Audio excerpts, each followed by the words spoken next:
आइए सुनते हैं यशपाल जैन जी की कहानी गुण का मूल्य। किसी नगर में एक प्रदर्शनी हो रही थी। एक आदमी उसे देखने गया।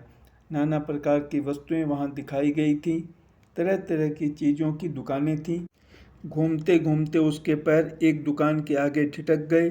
उस पर दो पुतलियां रखी थीं। बड़ी सुंदर थी। चेहरे उनके बहुत ही आकर्षक थे और पोशाक उनकी बड़ी ही मोहक थी। उस आदमी ने उन्हें बड़े ध्यान से देखा। दोनों बिल्कुल एक सी थी। शक्ल, सूरत और कपड़ों में रत्ती भर भी फर्क न था। यहाँ तक कि दोनों के जेवर भी एक से थे। अचानक उस आदमी की निगाह उन दोनों पुतलियों के मूल्य पर गई। वह विस्मय से भर उठा।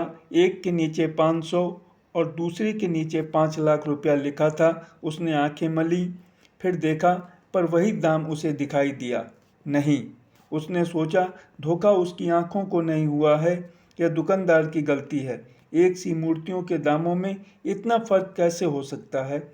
उसने दुकानदार से कहा, सुनो भाई, इन पुतलियों के दाम लिखने में तुमसे भूल हो गई दिखती है। एक का दाम 500 और दूसरी का 5 लाख, जबकि दोनों एक सी हैं। यह कैसे हो सकता है? दुकानदार ने कहा, नहीं, दाम ठीक ही लिखा है। यह पुतली 500 की है और वह 5 लाख की। सो कैसे?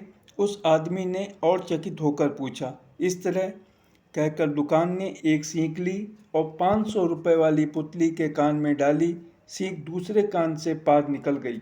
इसके बाद उसने वही सीख दूसरी पुतली के कान में डाली, लेकिन वह आर पार नहीं हुई, बीच में रुक गई। दुकानदार बोला, क्यों, देख लिया दोनों का अंतर? ये 500 वाली पुतली धर्म की बात एक कान से सुनती है, दूसरे कान से निकाल देती है, और ये 5 लाख की पुतली धर्म की बात को निकल नहीं जाने देती, रोक कर रखती है। धन्यवाद।